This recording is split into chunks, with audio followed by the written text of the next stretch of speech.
Danes je odstopil minister za zdravje Samo Fakin. Kaj to pomeni za usodo slovenskega zdravstva, ki že tako dolgo čaka na rešitve, ki jih nujno potrebuje, to pa se nikakor ne zgodi? Kaj napovedujete? No, najprej upam, da bo čim prej se mu povrnilo osebno zdravje in mu želim pozitivnega zdravja. Vsak tak odstop ali umik po tako kratkem času pusti določene posledice. Nenazadnje je v teh 6 mesecih zastavil določene aktivnosti, predvsem z izvajalci. Najavil je tudi spremembe zakonodaje pri upravljanju zdravstvenih zavodov, kar je ena od prioritet na seznamu nujnih sprememb v zdravstvenem sistemu. Upam, da bo koalicija uspešna pri iskanju kandidata za to mesto. Kolikor bo ta dovolj podkovan in uspel nadaljevati delo, to ne bo nek velik udar za zdravstveni sistem. Kolikor bo pa nesrečna roka pri izbiri, kot se je v zadnjih 20 letih tudi nekajkrat zgodilo, bo to pomemben zastoj v spremembi zdravstvenega sistema, ki je nujna, ki kliče po spremembah. Nenazadnje se je v zadnjem času nabralo preveč administrativnih ovir. Slovenija na določenih področjih, kot je kakovost, varnost, zaostaja za Evropsko unijo in spremembe so potrebne. Skratka, ministru v odhodu želim čim prej povrnitev zdravja, predsedniku vlade, vladi, koaliciji želim srečno roko pri izbiri, državljanom pa stiskamo pesti, da se bo čim prej zgodila sprememba, ki jo vsi pričakujemo.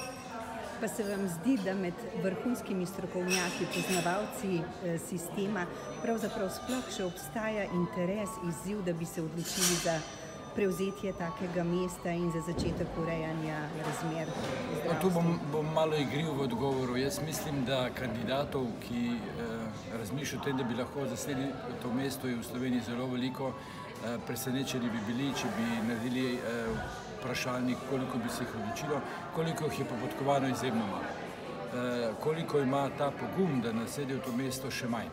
Tako da nabor možnih kandidatov ni širok, predvsem pa v tem času, ko se je toliko problemov nakopičilo na mizi kabineta, bo takega kandidata oziroma kandidatko ne lahko najti. Morda bo moje vprašanje nekoliko nekorektno, glede na to, da je minister svojo odločitev sporočil danes, pa vendar si ne morem, da vas kot nekdanjega ministra za zdravje ne bi vprašala, kakšen bi bil vaš odgovor, če bi za vodenje ministrstva na Štefanovi 5 prosili vas.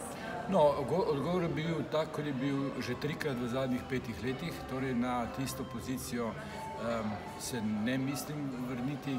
Gre predvsem za to, da sem bil jasen pri razgovorih, da ni dovolj poguma pri odločevalcih, da bi odprto, iskreno podprli moj program oziroma moje ideje.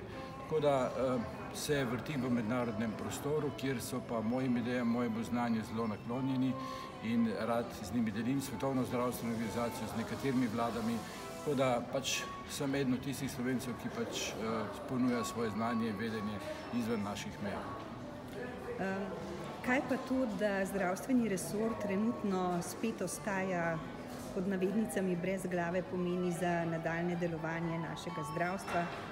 No, torej, zdravstveni sistem je dokazal v preteklih letih, da lahko deluje določeno obdobje tudi brez vrhovnega komandanta, ministrice ali ministra. Seveda na dolgi rok to ne gre, zato ker potem pride do neke, bi rekel, anarhije ali brezvladja oziroma celo zelo kaotičnega, torej enega ali drugega ekstrema. Tako da v naslednjih nekaj mesecih je tako ali tako sklepanje pogodb v skladu s splošnim dogovorom z izvajalci in začetek dela v povečanem obsegu, tako da tu nekje do jesenskih mesecev velikih posledic ne bi bilo. Ko bodo pa prišle prve analize ukrepov, ki so bili predlagani, tu nekje v začetku jeseni, bi pa že bila potrebna spet neka pomembna sprememba oziroma ukrepi na podlagi analiz.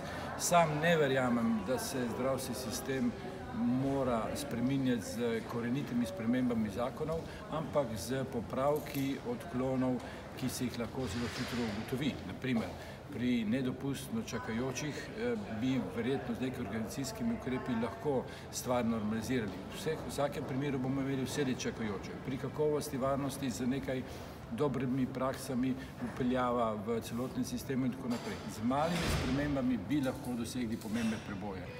Dvomim pa, da bodo zelo velike zakonske spremembe, korenite spremembe možne v sedanji sestavi koalicije oziroma moči v parlamentu in vprašanje tudi, kaj bo možno izpeljati. Namreč pol leta je že za to vlado in velja nekje po mojih analizah reform, dokumentov, ki sem ga objavil, da kar se uspešnih sprememb ali reform izpelje, je potrebno te dokumente predstaviti že pred volitvami, uspešno izpeljati volitve, zmagati na volitvah in potem to v najkrajšem možnem času izpeljati. No, to vemo, da pred temi volitvami nihče ni predstavil jasnega programa, kaj bo naredil. Vsi so kritizirali preteklo delo, razen seveda tisti, ki so bili v koaliciji, tako da na nek način tudi koalicijska pogodba ne nakazuje jasnih sprememb, razen ukinitev določenih rešitev iz preteklosti, nihče pa ne nakazuje prave usmeritve, gradnje nečesa, namreč rušiti je lahko, graditi je zelo težko.